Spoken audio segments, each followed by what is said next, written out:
Maybe Israelis don't always sound optimistic, but in reality they do normally have a sunny disposition, at least in how they regard the future, how they regard the national purpose. Oh, indeed, there have definitely been troubled times, a very troubled national mood beforehand, like in the mid-60s when stagnation in terms of economic growth cast doubt on whether there was any kind of bright economic future to contemplate, or in the mid-70s following the surprise of the Yom Kippur War, which caught Israel's political and military leaders alike resting on their laurels that they never had to fear Arab armies, and again during the early days of the Second Palestinian Intifada, when the years of occupation finally seemed to have caught up and the country appeared to have lost its moral compass. And yet I don't think Israelis have ever been quite as pessimistic as they are now. Adam Cohen wrote recently in the New York Times with regard to his country, America, but it's equally applicable, I feel, to Israel of late 2006, that pessimism is the most un-American of philosophies. Our nation, he says, was built on the values of reason and progress, not to mention pursuit of happiness, whereas, Cohen goes on, pessimism as a philosophy is skeptical of the ideal of progress. Part of President Bush's legacy, declares Cohen, may well be that he has robbed America of its optimism, a force used to rally the country, as Roosevelt and Reagan did when it was deeply challenged. And he goes on to note how Bill Clinton was often mocked for his declaration that he still believed, as he put it, in a place called hope. But that Clinton understood only too well that instilling hope is a critical part of leadership.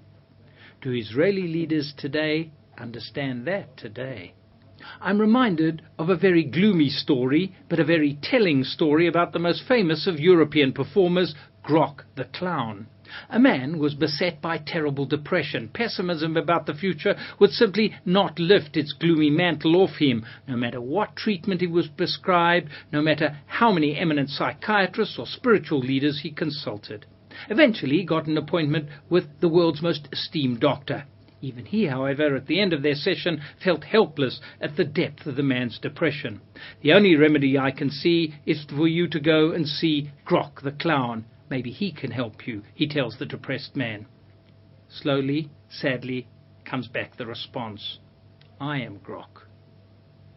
Looking in on Israelis today, as Israelis look in on themselves, it strikes me that the prevailing pessimism stems from two sources which are, in fact, part of the very same phenomenon, that absence of a leadership of hope, to which the Times columnist was referring, is the central issue. Stepping back a moment beyond this national pessimism, what never fails to strike me, wherever one goes around the country, whichever part of Israel one engages, is how buoyant a society Israel remains, how challenging of themselves Israelis are, how remarkable are achievements on the individual and collective level, and how varied and dramatic in so many arenas are those endeavors. We need only to look back to the outpouring of caring for the other, which was so spirited during the recent war with Hezbollah, when the government itself moved so slowly in caring for the daily needs of the million and more Israelis in the north of the country who were under constant bombardment. But not only in times of such peril, on an everyday basis, in so many small and large ways, it is this dissonance which is hard to understand, between those sunny achievements of Israelis, collectively and individually, the dissonance between those exploits, literally on a daily basis, and the lack of direction, the lack of agenda, the lack of inspiration about national purpose that emanates from the very top. And this from a government led by Ehud Olmert, who not only had a major agenda on the table when he went into elections last March and duly won them handsomely by getting Israelis to rally to his call that what the nation needs is finally, after so many decades, to decide for itself where its future lies, the future of its borders, physical and moral, and to pursue that purpose.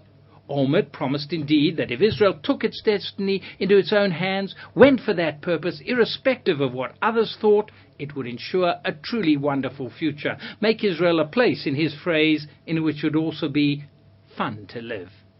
That notion has gone. Israel has abandoned the agenda. Olmert has abandoned the agenda which brought him to power, that it is for Israel to fix its own desired borders and to determine its own future directions.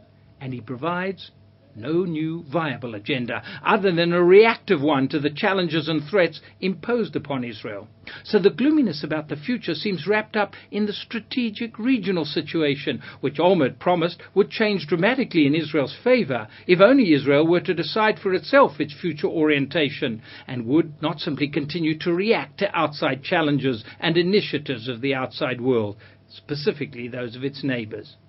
Now, it is true that over the last few days Israelis have been seeing on their TVs and reading in their papers about how some of those neighbors marked what they designate as Jerusalem Day with blood-curdling threats and downright nasty predictions about how they intend to bring Israel asunder, to bring about its very demise.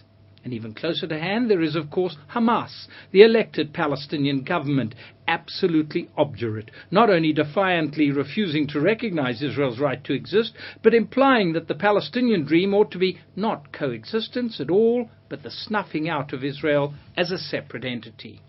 The threats do exist, and they should certainly not be ignored. But to listen to many Israelis, from the top down, you get the impression that these are the only voices in the region, the only voices among Israel's neighbors, whereas perhaps the most remarkable outcome of the difficult war against Hezbollah is not so much how it spawned afresh such nasty attitudes, but also how hopes for peace have been rekindled, how many moderates within the Arab world, Egypt, Jordan, Saudi Arabia, and yes, also among the Palestinians, all insist that the time is now ripe for a real peace endeavor. There's even Syria sitting on the fence with Bashar al-Assad calling simultaneously for peace and for preparations for war against Israel, waiting, it would seem, to be tilted one way or another. Which way will Israel seek to tilt him? Tilt the whole Arab world, you could say, if it tries to extricate itself from the throes of this pessimism, seek to grab itself the initiative by propelling Israel and perhaps the region as a whole towards sunnier pastures. That too is the challenge of leadership.